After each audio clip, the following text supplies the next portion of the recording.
Professor Ismail Rashid, you can make commentary over this timeline if you feel like to give us context.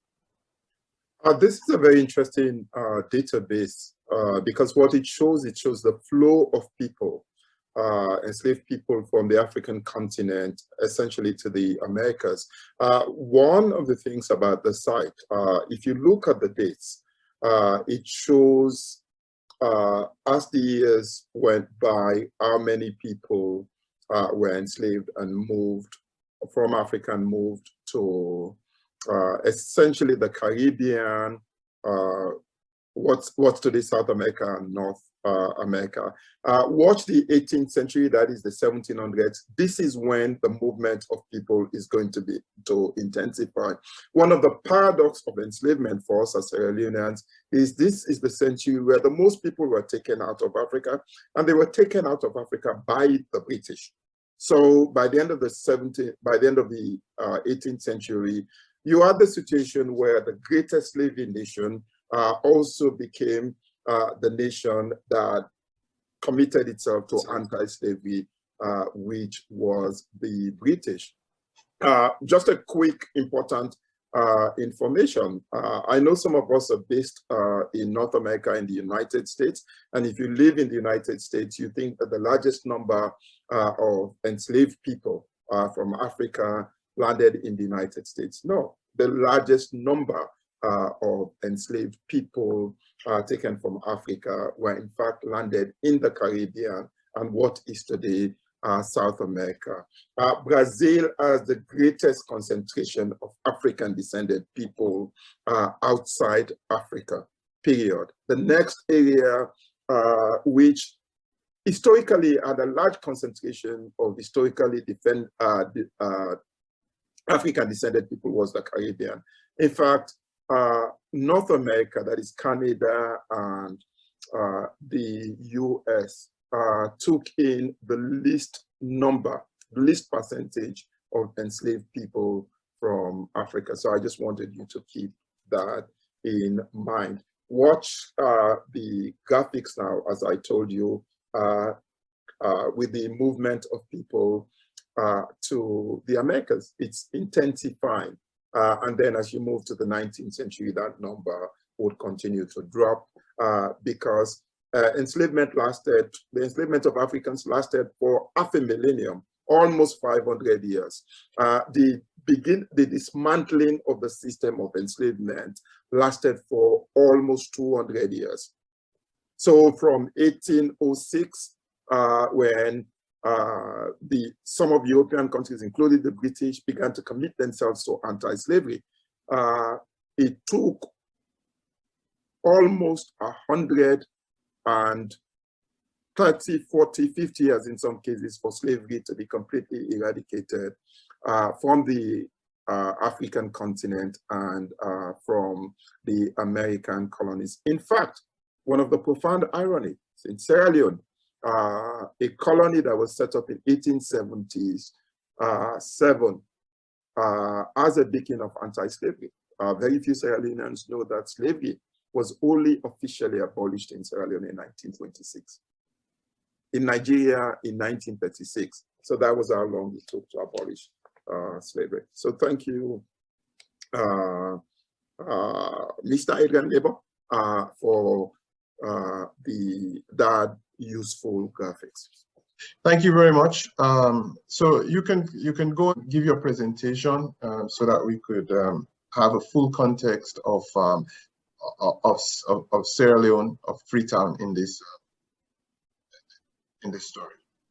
Okay, so thank you very much, Adrian, and let me start by not only thanking you, but thanking every single person that you named in your introduction who have been a key part of anchoring this second symposium on not only Freetown, but Sierra Leone.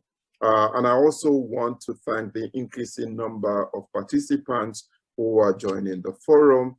I hope that we would have a very good, very interesting and engaging day of exchanging information and learning from each other. I've set my timer. My initial presentation is going to take about 26 minutes. When I get to that particular point, even if I'm not finished with my presentation, I'll stop for Q&A. My remarks this morning would be on two intersecting traditions of resistance and freedom in Sierra Leone history from around the 18th century to the 19th century. In discussing the first tradition, I will go over familiar ground, highlighting the meaning of Freetown Sierra Leone in Sierra Leone's history and the larger Atlantic world. With the second tradition, I would be recounting less familiar ground, one that many Sierra Leoneans are not acquainted with. We are not attuned to that particular part of our history, and historians, Sierra Leonean historians, have also taken less account of that. But I would want to put that on the table so that we understand the nature of what I call this idea of freedom, which is really in our history, and it should be in our politics and our society, animates, I think, and to a certain extent drives who we Sierra Leoneans are. So let me start with a much more familiar tradition of resistance and freedom that is focusing on Freetown and Sierra Leone society and their significance. As you've seen from that particular graphics, out of that history of the movement of millions of Africans, and by the way, please don't say taking slaves from Africa and bringing them to the America. We didn't have slaves in Africa. African people became enslaved in the process of capture and resettling in the so-called New World or the Americas.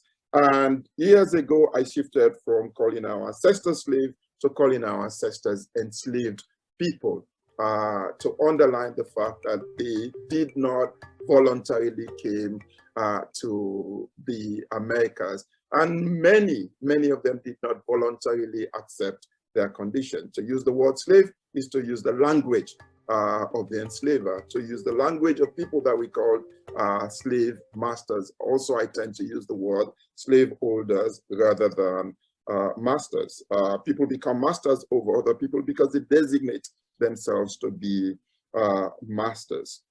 So as a consequence of this particular process, this 3-century-long process of enslavement by the 18th century, the forced migration and dispersal of African peoples in America and Europe, and also because of the desire of those people, they never lost the desire to be free, in some cases the desire to return to their homeland.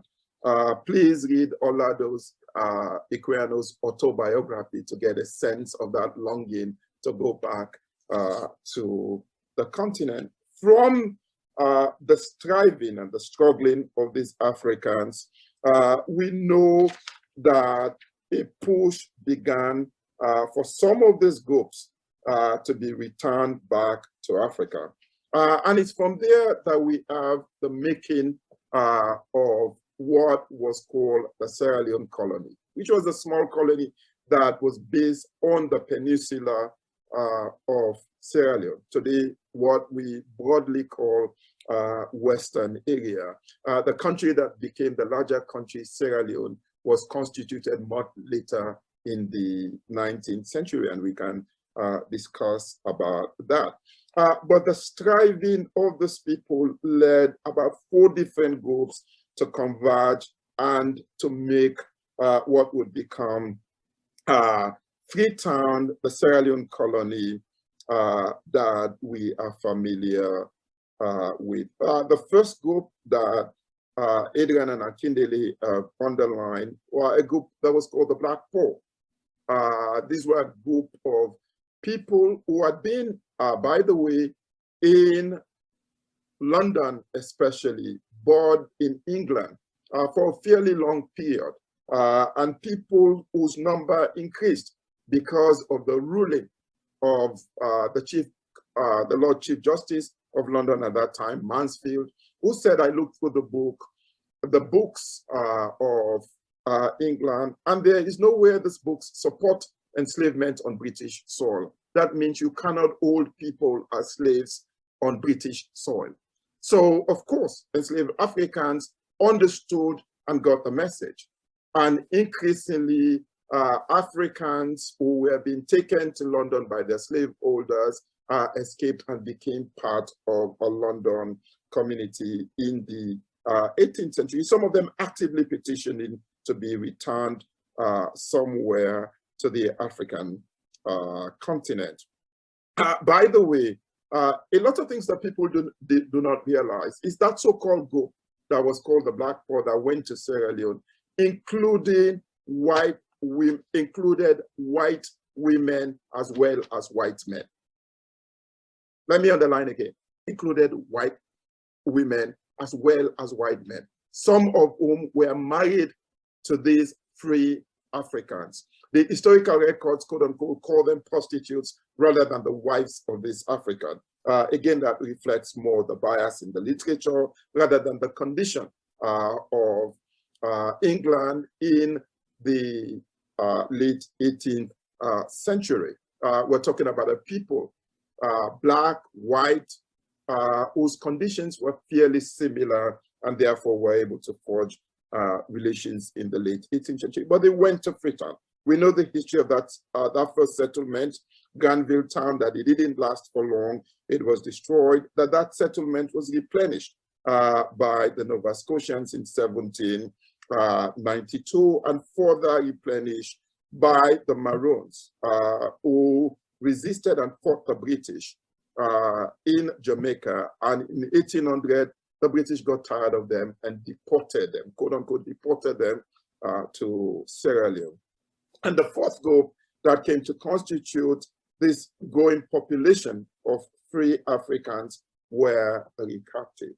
Here, the significance that I want you to keep in mind is the way in which Freetown, the Sierra Leone colony, represented the convergence of what was then an African diaspora, an ever-increasing African diaspora, and indigenous Africans. The people who went to make the Sierra Leone colony in many ways were Africans who were captured in different parts of the continent, some of whom are returning back home. Some of them have been born in the diaspora, but a few of them were also born in Africa and they were returning home. When you get to the captives who started being landed in Freetown from 1808 to the 1870s, you have a larger constituent African population. The second point that I want to underline about this emerging society is what kind of society emerged. A society that was shaped by the ideas of, quote unquote, what it meant to be modern and free in the world and the indigenous African ideas and culture and politics.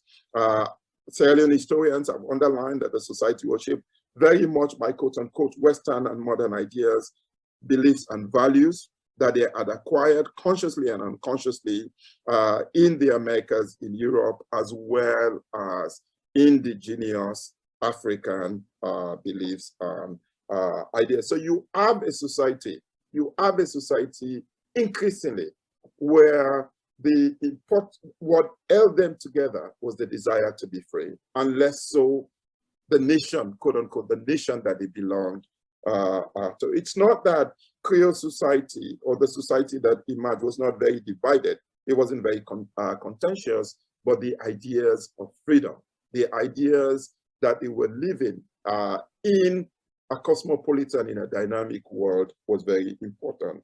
The emerging society also became a beacon of anti-slavery. It wasn't that you didn't have attempt of trying to impose slavery or people trying to deal in slavery or enslave not only the free Africans who were returning, but the people surrounding them around the Freetown colony.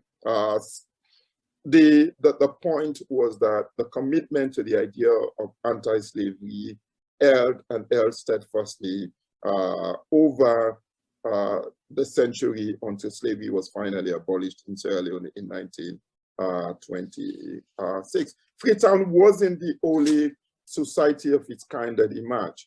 Our neighbor, Liberia, also emerged from the same historical context. But I would argue that in several ways, Creoles, the society that emerged in Sierra Leone, Freetown society was much more dynamic, was much more open than probably the society that emerged in Liberia or the kinds of coastal societies that developed in Senegal, because you had communities of free people in St. Louis, Gorée, and Dakar. So we can discuss this further in terms of the significance of the Sierra Leone colony and how it emerged over time. So that's a much more familiar of the history of resistance, of enslavement and resistance and freedom insofar as Sierra Leone that a lot of us are familiar with. We are taught this history in Sierra Leone. And unfortunately, sometimes that history tends to be the overarching history that we impose on all of the country. There is another intersecting strand of resistance and freedom that was much more grounded in what one would call the landscape in Sierra Leone and the larger area that is called the Upper Guinea Coast. And I want to highlight that tradition by briefly describing two revolts that took place in what was then the Sierra Leone hinterland or the Upper Guinea Coast. And this is an area that is contiguous not only to the Sierra Leone colony and Freetown, but also extends as far as contemporary Guinea today. We know that before the late 19th century, there was no dividing line between what is today Guinea, Sierra Leone, and Liberia. So if once more you you turn your attention to the graphic that we saw with the intensification of enslavement in the 18th century, you would begin to have a context for what happened in that area in the late 19th century. So I want to talk specifically about a revolt that was called the Malingo Revolt that took place in 1785 to 1796, and then we'll talk about another revolt very quickly that was called the Bilali Revolt that took place between the 1830s and 1860s in Sierra Leone. It was the intensification of the enslavement of Africans that in fact triggered what was called the Malingo Revolt. As the theft, the captivity, the theft, the enslavement of Africans intensified in the 18th century, so did enslavement on the African soil. Is that Africans over the 2-3 centuries before the late 19th century had begun to hold other Africans as enslaved people on the continent, not only exporting them, but in fact using them to produce commodities that then sold to Europeans. The Malingo Revolt, which broke out in 1785, was one of the largest and the most protracted anti-slavery rebellion in the entire Upper Guinea Coast. It was a rebellion that included a group of enslaved Temne, a group of enslaved Baga and Bulon people, and it was directed against the Malingo slave-owning elite in Moria, a major state that was founded in 1720s in what is today Guinea. The rise of Moria had meant that this elite tried to expand their power and capture of other people in that larger Freetown Guinea region. The enslaved people were held by this Moria elite carefully planned revolt. They waited until a war broke between Moria and some other Soso kingdoms to strike for their freedom. They attacked the elite, killed a lot of their slave holders, destroyed the rice fields where they were being put to work, and they seized and fortified some of the towns in Moria. Other members of that rebellion took refuge at Yangiakuri. Yangiakuri is now a town in mostly Soso country in what is called Kindia, Guinea. Yangiakuri was on a hill. It was easily defensible. And these rebels, these enslaved rebels, fortified the towns and then engaged in a protracted struggle against this Malingo ruling elite, which later entered into alliance with other Soso political kingdoms or entities at that time.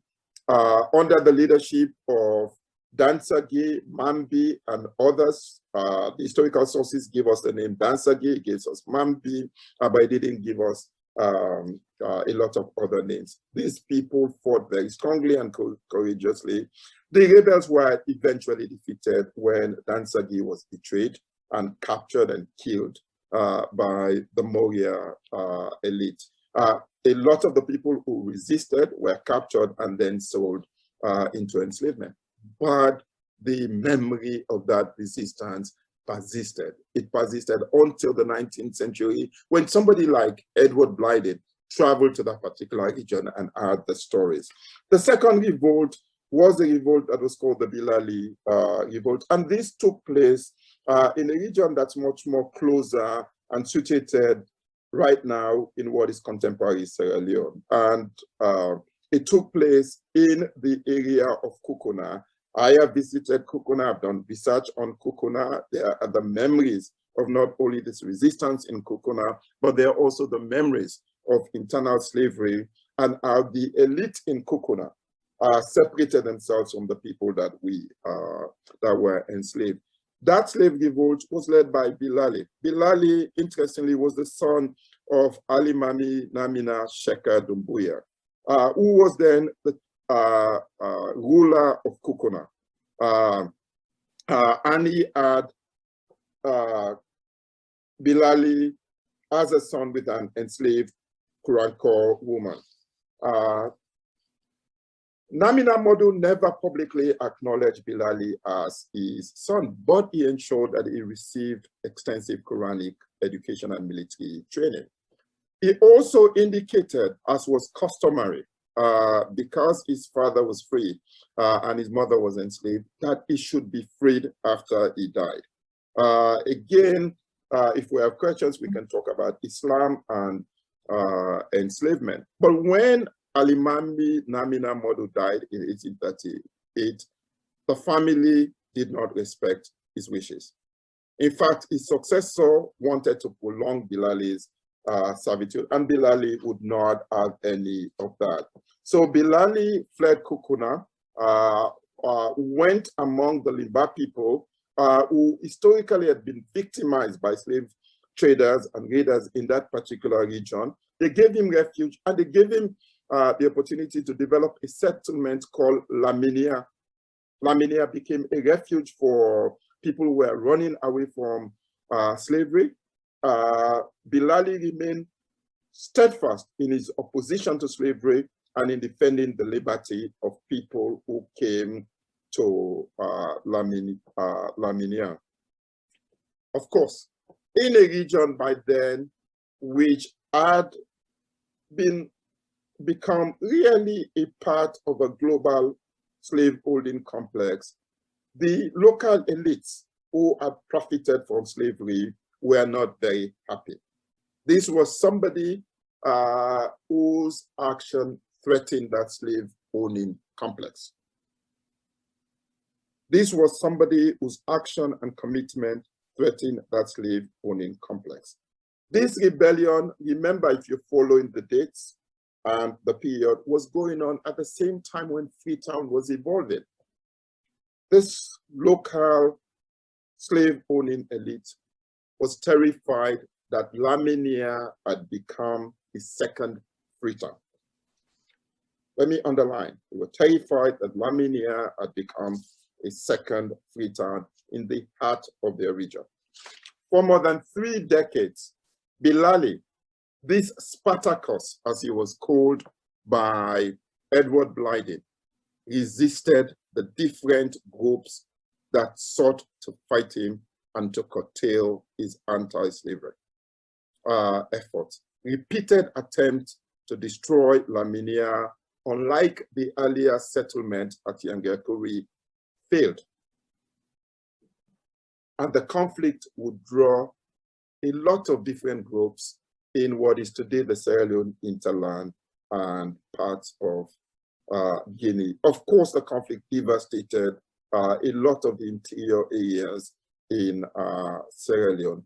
But in 1861, Bilali and his enemies were eventually forced to sign treaties with the British because their fighting had threatened the expanding British trade and the trade that were being undertaken by people that were based in the Sierra Leone colony and Freetown at that particular point in time. And this research focusing on this interior resistance to enslavement in the Upper Guinea coast, in Sierra Leone and Guinea, was a research that I was forced or challenged to do almost about 20 years ago, because I was very unhappy with what I was looking at in the literature on the enslavement of Africans. There were exaggerations, if not misconceptions,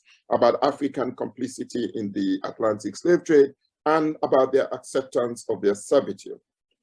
Many scholars refuse to acknowledge or pay attention to the acts of resistance of enslaved Africans in the continent, and to see that as part of this larger thread of anti-slavery in the Atlantic world at that time. That once Africans were drawn into this Atlantic world of enslavement, that not only were Africans being carted off to enslavement in the New World, not only was slavery in the continent transforming and intensifying and distorting the various societies and states in the continent, but also what was happening was that it was triggering in enslaved Africans on the continent the motivation to resist, as it did to enslaved Africans in the United States, in the Caribbean, and in Latin America. So when I wrote the article on which this particular part of the talk was based on, my repost to those scholars was, what do you mean? Do you mean that Africans, without paying attention to Enlightenment ideas or without paying attention to the so-called humanitarian impulse in Europe, could not understand what freedom is and could not actuate that desire to be free in the continent? So that was why I did this research and focused specifically on the Malingo and Bilali uprising. So to conclude, the Malingo and Bilali uprising occurred at critical junctions in the history of the Upper Guinea coast and what is now today Sierra Leone. In the first instance, the enslaved had made their bid for freedom in Yangiakuri, just as Granville town, that would later become Freetown, was going through its pain. So in Yangiakuri and in Freetown, we have two poles that we're going to meet, where Africans who were coming from what one would call overseas were putting in ground what one would call that tree. In Freetown, we did the cotton tree of freedom. In Yangiakuri, they were also putting down the stakes of freedom. And Freetown would hold fast in that instance. In the second instance, the Bilali uprising was playing out just as that colony was expanding into the hinterland. And the British intervention in the Bilali revolt would link those two ideas or notions of freedom together. Edward Blyden, whose presence was in the region, stands as somebody who, in his desire to say African indigenous traditions are very important, we shouldn't leave those behind. And coming from this Atlantic notion of freedom would be an important figure in bringing those traditions together. Let me round up by saying we can write the history of Sierra Leone and Freetown from many vantage points and very different points of view. We may not always agree, but we should ensure that the narrative we produce should try as much as possible to be more inclusive, to be multi-centered and multivocal. They should be narratives that should be reflective of the endeavors of all of the different groups that make Sierra Leone today and the shifting relationships between these different groups. They should also be cognizant of the current challenges that are facing our country. Thank you very much. If you have any questions, we can spend probably the next about 18 minutes to go through those questions. Thank you. Thank you very much, Dr. Ismail Rashid. If you have questions, I think Aminata would release your mics so then, or you could put up your hand. One of us managing the co-host will be able to spotlight you. Until we see the first hand up, I would like to say you have blown my mind. I knew you were going to stretch it. This was my first time myself in that just as freedom efforts were happening in Granville Town, there were two locations in other parts of Sierra Leone that also were standing for the same, were standing ground for the same very reason. Yangakori and Lamilia sounds like they have the same. They should have the same very relevance as Granville Town and Freetown if this story of ordinary people and their pursuit for freedom should be told. That's what I walked away from listening to your presentation. I do have a question. This is Amadou Masali from Dallas, Texas. I do have a quick question for you, Doc, with regard to the influx, if you will, of other Africans into what is now known as Sierra Leone today. For example, I'm familiar with the Bulom people before they even became Shabro, being some of the most origin of Sierra Leoneans. I've also heard about the Limbas up in the Wara Mountains area. In fact, I'm going to be talking about that later. Can you shed some light on that with regard? I've also heard that the Mendes, for example, were not seen along the coast until the 1800s or somewhere thereabouts. Can you shed some light on us, for us with regard to how Sierra Leoneans came into Sierra Leone? Okay, thank you very much. Amadou, you are taking me to a very big area in Sierra Leone history. Ariel and I discussed this yesterday. Peter Copp's history of Sierra Leone before colonialism, I don't have the exact title, would be a good place to start in terms of really pinpointing what Sierra Leone looked like before, as you said, before the foundation of the colony of Freetown and Sierra Leone. The question that you asked is a question which historians of different regions, but specifically Sierra Leone, would put in the category of the peopling of Sierra Leone. That is, where do the people who now come to constitute Sierra Leone come from? Nearly any group that you pick up in Sierra Leone would be a basis for debate and discussion. So one of the earliest groups of people that we know that settled in Sierra Leone were the Limba.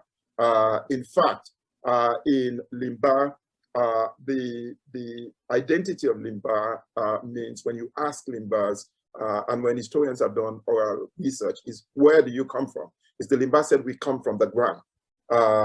And therefore, it means that in Sierra Leone history and in the literature, the Limbas have been seen as people who have occupied Sierra Leone, that area around Sierra Leone, probably the longest while. The second group of people who were the people who populated Sierra Leone and whose influence is still there. I had to travel, to the Kichom in the Bulom areas to realize that Bulom is actively spoken, and that the Bulom people are very proud and very clear that they are not Temnis and they are not Sosos, even though they have a long history and relationship with these particular groups. So the Bulom and the Shabro people would be the next group of people. And historians have used different techniques to trace where those groups come from. In fact, many of the institutions that are institutions that we see as institutions that are familiar to other people. Let's say Obai, title like Obai, some of the Temni institutions are actually Bulom institutions. Some of the societies that were taken out by Temni, Loko, and these other places were actually older Bulom and Shabgo institutions. So the next two groups would be the Bulom and Shabgo group. The other group that would follow that would probably be Temnis, who came from the Futa Jalon. I mean, historical traditions say they come from the Futa Jalon areas and slowly moved into Sierra Leone in different groups.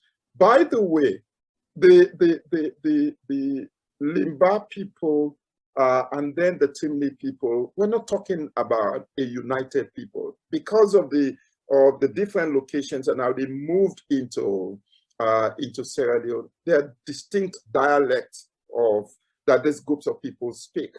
And it shows their different historical trajectory over time. Some of them are not even mutually intelligible. So that somebody speaking one version of will sometimes find it very difficult to follow another version of Limba, even though as we move to the present period, is that the languages are even out. The same with Temne. Is some historians say there are 3 versions of Timni, other historians say there are 4 versions of Timni, depending on where the Timnis settle. Is that they have a lot of linguistic exchanges with Bulom, they have some linguistic exchanges with the Limba, and they have some linguistic exchanges with the Mende. So the Timnis that are around Tonkolili, or the center of Freetown, center of Sierra Leone, around Hile, have a lot more in terms of linguistic exchange with the Mendes. The group that you mentioned, there are the smaller groups I can talk about.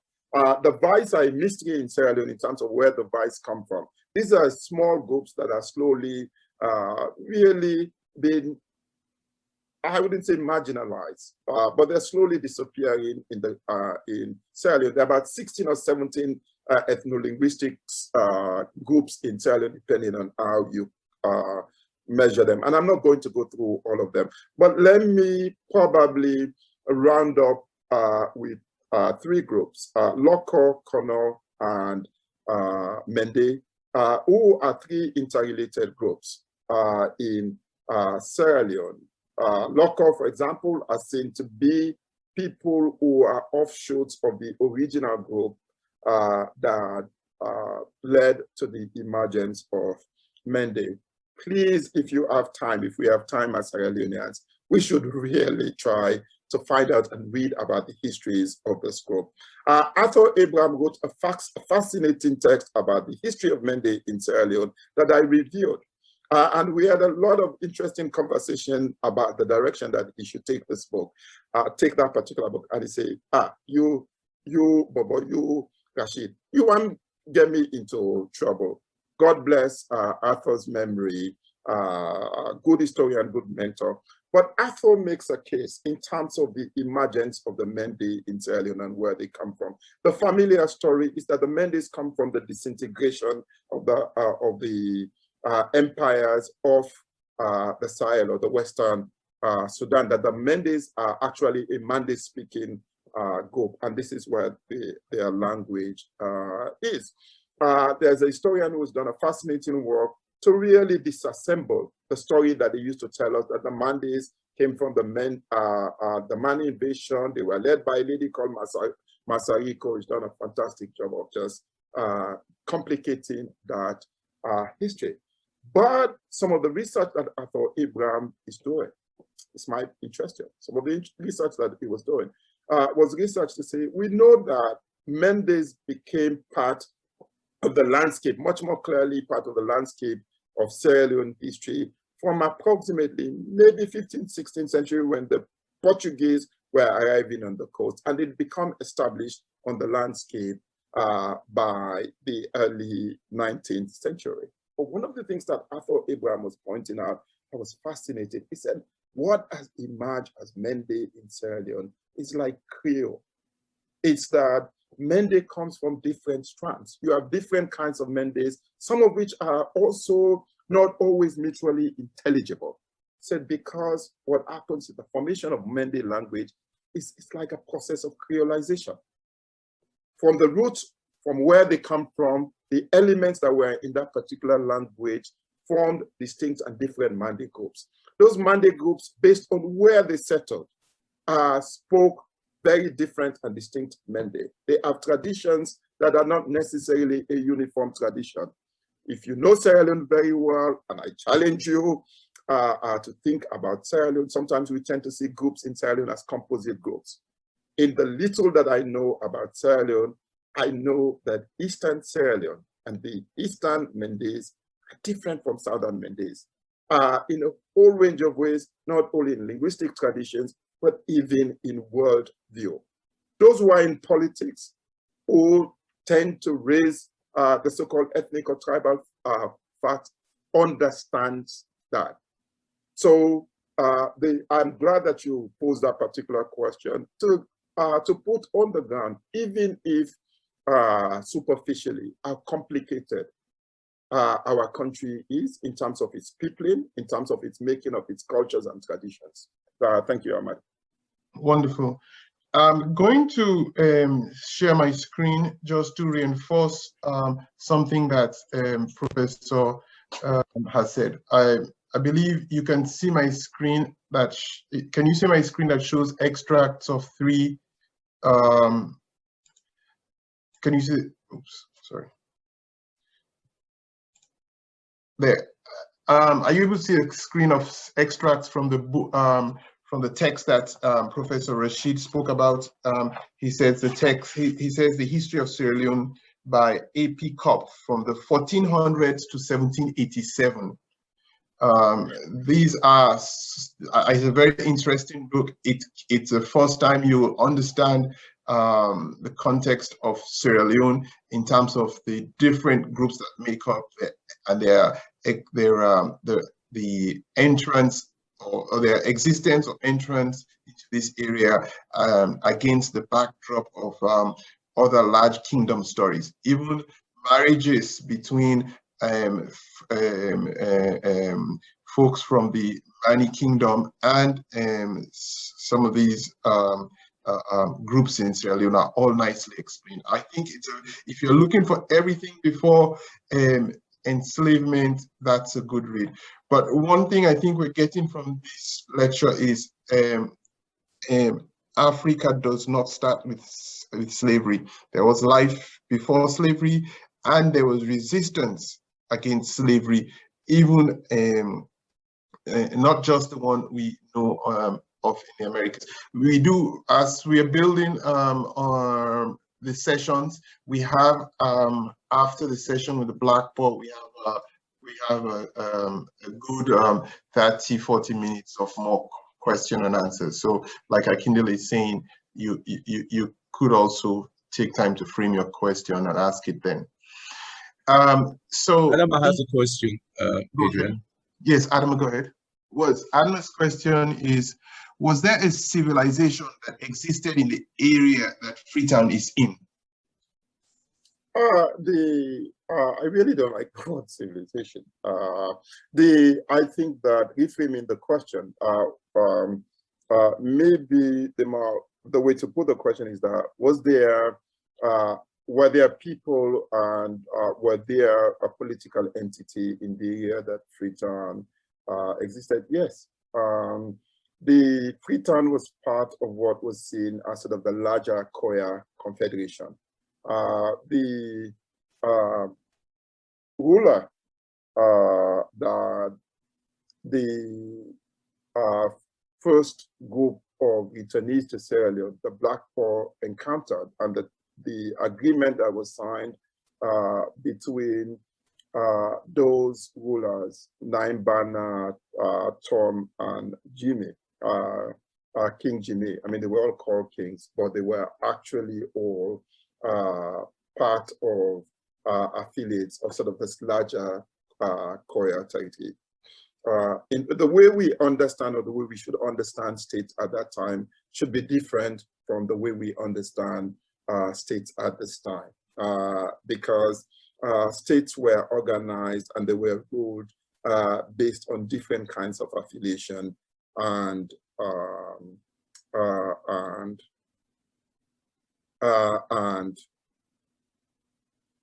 rulers at that particular point in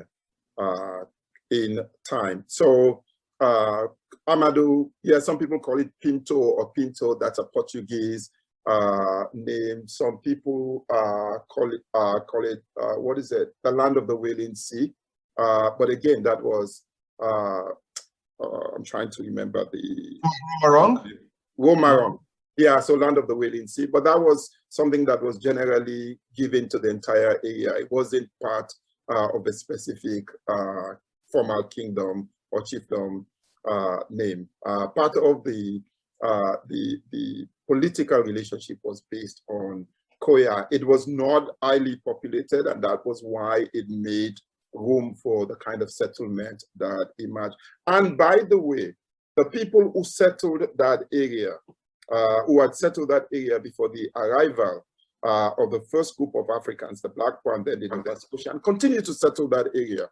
So it wasn't only the new arrivals from Britain, from Nova Scotia, from Jamaica, and from the liberated Africans who were taken from other parts of Africa that came to Sierra Leone. All throughout that particular period, when you have the existence of that colony, you had people who were Temne and who were from other backgrounds who continued to occupy Freetown. In fact, if you do an ethnography of the names of the Freetown settlements, one of the things that's fascinating is to pick out the settlements which were the settlements for the resettled Africans or liberated Africans, and the older settlements, which were settlements that were named by people who had occupied that area. So if you go around the peninsula, you can pick out the quote-unquote Creole settlements, and you can also pick out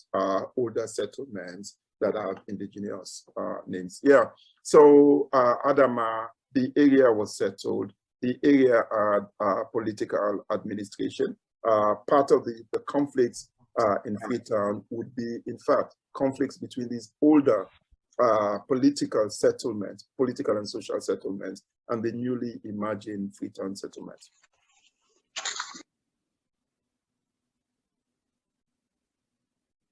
Thank you very much. We are at the top of the hour, and we have courtesy of slavevoyages.org. We will now do a short video that a 3D video that gives you a depiction of what the Middle Passage was like for those who were captured despite the resistance to slavery by the peoples on that land. We know that over 31,000 ships made their way multiple centuries across the ocean. And the slave.voyages.org has done a very good depiction for you to enjoy. So there you go.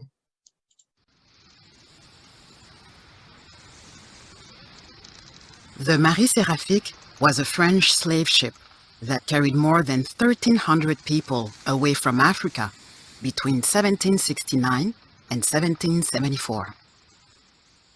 Its 4 voyages were organized in Nantes, the largest French slave trading port, and took its African captives from the Congo River region to Saint-Domingue, the major French Caribbean colony, now Haiti. Illustrations survive from 3 of these voyages. Although made by ship's officers, they do provide important insights into the experiences of the Marie Séraphique's African captives. The first image shows African merchants marching captives into a trading post at Luango, north of the Congo, where they were sold to the Marie Séraphique's captain and then rowed out to the anchored ship.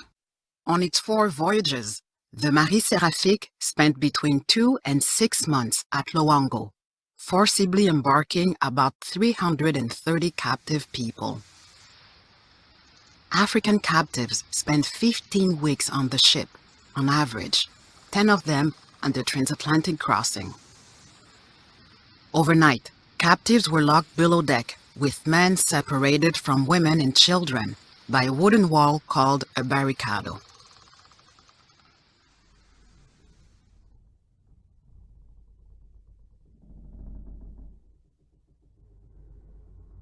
Enslaved people endured appallingly cramped conditions below deck.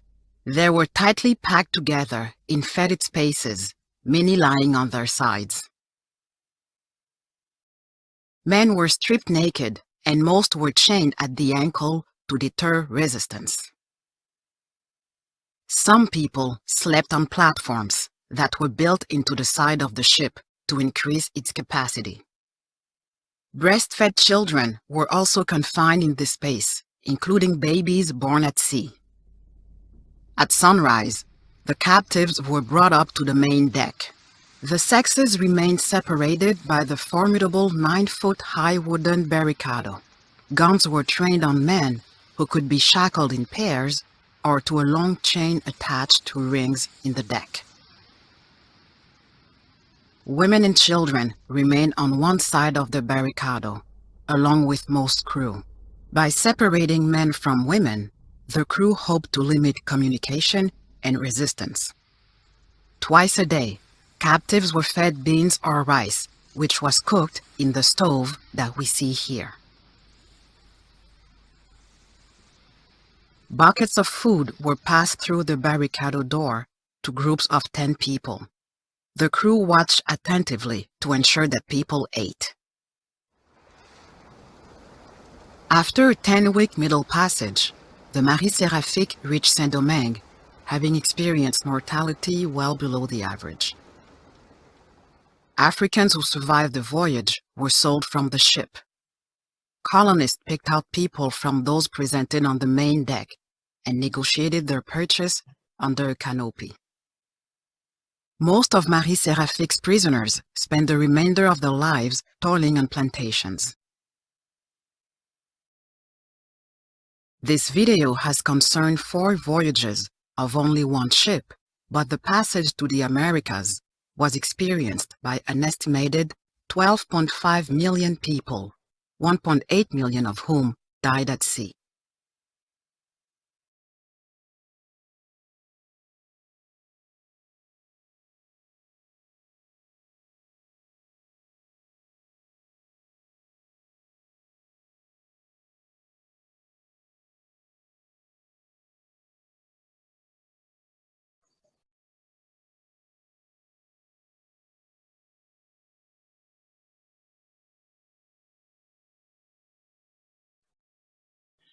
Now we'll move on to the next section, which will be anchored by Akindele Decker. Thank you.